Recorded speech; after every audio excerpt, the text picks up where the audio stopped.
My name is Jeremy Hassel, and you're watching Gakcity.com, the best website that brings you the stars of tomorrow. And we have two young ladies that are raised in New York that are definitely going to be superstars. And if there's one thing we all need to succeed, it's energy. And Sobeys energy drink is definitely cool. So make sure you check out Thrillicious.com. First, we caught up with Lady Gaga. Now, she signed with Akon, and she tells us all about working with him, Nicole Scherzinger, and working with Britney Spears. That's right, so you guys got to stay tuned to find out more about her. And then we caught up with Jasmin Rosemberg. Now, she's worked for the New York Post, Life and Style, and now she's a novelist. Her new book, The Hamptons, The Other Half, actually is a New York bestseller, so the New York Times and Lacoste teamed up to throw her a party. So we had to hang out with her and find out what it's all about. But first up, let's introduce you all to Lady Gaga. Look at me, I've been all the way around the world and I'm still on the pole. Hello, my name is Lady Gaga. I can't shut up, please. Louder. I've been hearing about your buzz for a few years. And then I see now you're signing with Con Live with Akon, Interscope. How did that even happen? Well, Akon, I was actually hired by him to write for a couple different projects, including the Pussycat Dolls and like Nicole Scherzinger's solo album.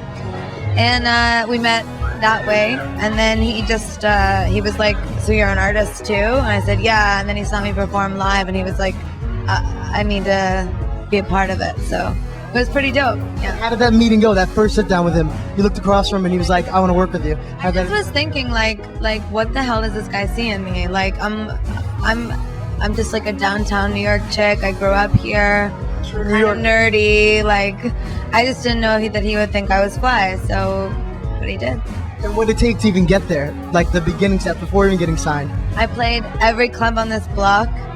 And every club on the next block, and then the next block, all the way up to probably 50th Street. And you got to keep working hard, and you got to make art for yourself and for the sake of it, and it's not for anybody else. And I know you hustle because you actually are writing songs for Britney Spears, I believe. Yeah. How's that going down? How is it even thinking to work with Britney? Well, I actually wrote the song for myself, working with Rodney Jerkins, and Rodney was in the studio and Larry Rudolph came in to say hello, who was her manager, and he heard the record that I did, and he's like, who the hell is this? Britney's got to sing this.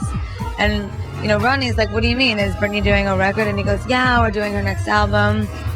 And she went in, she actually went in the night that she had just come from court and lost her kids. Oh, wow. She did it in 2 hours. How does it feel to be a part of history? Pretty amazing. Let's talk about you making history. Now tell me about The Fame. What is this album all about?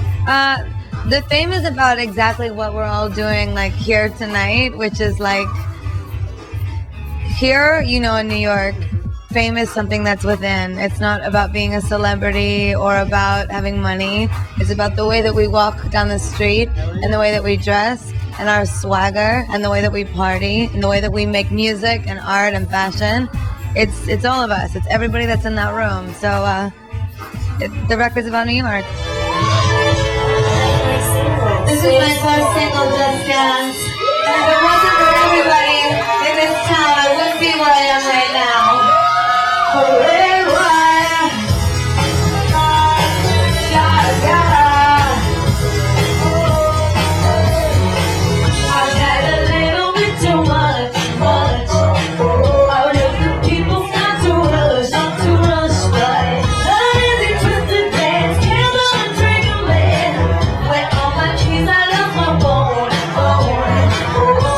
Ladies and gentlemen, if you don't know, this is Jasmin Rosemberg. How you doing? I'm good. How are you? I'm great because I'm at this amazing party. What is going on? Why are we here?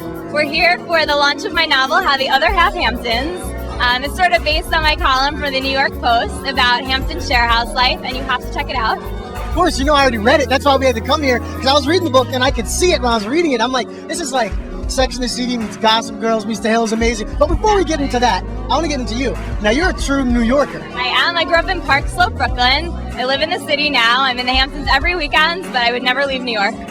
Good answer. Me neither. Yeah. And so now I know Jasmine for a while now on red carpets, celebrity interviews. Now you work for Life and Style and the New York Post, correct? Yeah, I freelance for a lot of places. The Daily News, the Post, the Black Book, a lot of the weeklies, everywhere. But I want to be a novelist first and foremost. So you want to be a novelist, but yet you're around this whole lifestyle, soaking it up. So how did that experience transfer to this book right here? It's sort of based on a lot of like funny stories, you know, with my friends and us being out in the Hamptons. So a lot of what I see plays into it, but it's fiction. Everyone fiction. Well, I got you here. We're talking about the book because I know you're going to go read it. Which character are you most like?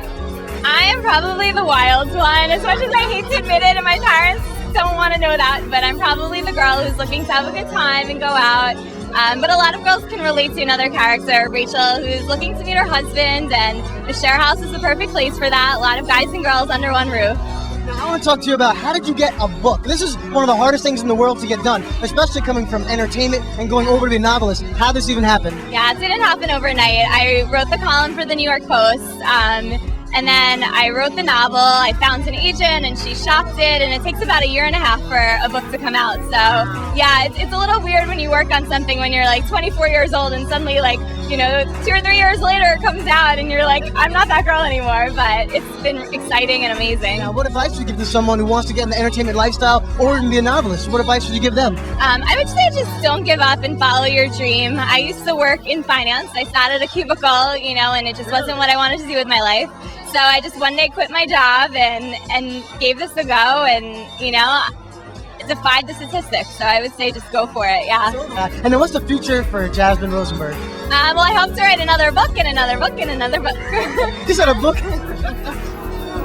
And so hopefully how the other half Hamptons will be made into a television show or a movie, you know. Kind of looking into that right now, so you saw it here first. I know you saw it right here first on Gakcity. And also another thing, now I've met a lot of authors, and so has she, and they all don't look like this. Get up and down on this right here. This is a rarity, especially in the book world. So I just want to say thank you. Thank you so much. Thank you so much. Good luck with everything. We're going to hang with you. Absolutely. And you guys stay tuned. Let's talk about a few songs off the album. Now I know I heard Dirty Ice Cream. Oh, it's not on the record. That's not going to be on the album? No. Well, tell me what it's about. Dirty Ice Cream? Actually, it's funny because I don't know if you know Luke Carl. No idea. He does St. Jerome's down the street. Okay. Yeah, he works at the Johnsons. He used to say it all the time. He's a buddy of mine.